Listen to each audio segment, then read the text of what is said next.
आज अपने सभी मित्रों को सबसे पहला मेरा प्रेम भरा नमस्कार। मैं आज आप लोगों को बताना चाहूँगी कि विपत्ति में हमें कभी भी नहीं घबराना चाहिए और आगे ही आगे कदम बढ़ाना चाहिए। इस संदर्भ में संस्कृत में एक श्लोक आपके समक्ष प्रस्तुत कर रही हूँ।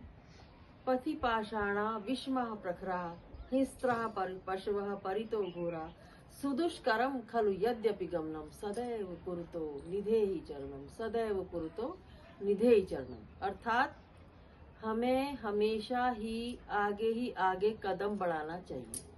विपत्ति से हमें कभी नहीं घबराना चाहिए। देखिए, पथि अर्थात रास्ते में, पाषाण हो, विषम हो। कैसे पाषाण? पाषाण माने पत्थर।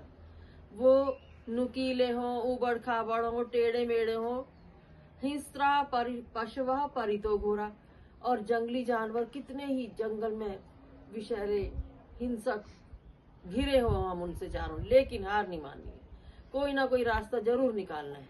और इसीलिए मैं आपसे कहना चाह रही हूँ कि ऐसे ही जिंदगी में भी हम और आप देखते आए हैं, एक विपत्ति पार होती है तो दूसरी आ जाती है, दूसरी पार होती है तीसरी आ जाती है। हमारा पूरा जीवन ही बाधाओं को कहो या विपत्तियों को कहो पार करने में ही समाप्त हो जाता है। लेकिन उसमें होशियार खिलाड़ी कौन है?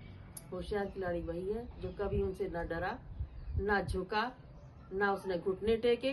बस उसने हमेशा जब जब उसके सामने विपत्ति आई तो उसका एक समाधान खोजा और आगे ही आगे बढ़ता गया और अंत में वो सफलता के शिखर पर पहुंचा। तो आज मैं आप लोगों से यही कहना चाहूंगी, दोस्तों, हमारे बीच हम बहुत सारी विपत्तियां होती हैं, बाधाएं होती हैं, कई प्रकार की होती हैं, दैहिक होती हैं, मानसिक होती हैं, आध्यात्मिक भी होती हैं। कोई व्यक्ति, कोई भक्त अपने ईश्वर की प्राप्ति में कई बार अपने देह को भी बहुत कष्ट देने लगता है, लेकिन उसे बहुत बाद में जाके, अंत में जाके समझ आता है कि ईश्वर तो छुपा है कण कण में और बसा है प्रेम में।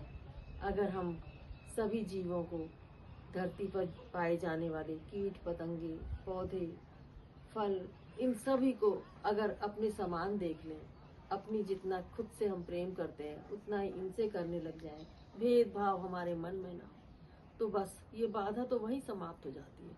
सब हमारे हो जाते हैं और हम सबके हो जाते हैं। तो इसी के साथ मैं अपना यह प्रवचन कहो या सीख कहो यहीं पर समाप्त करती हूँ। धन्यवाद।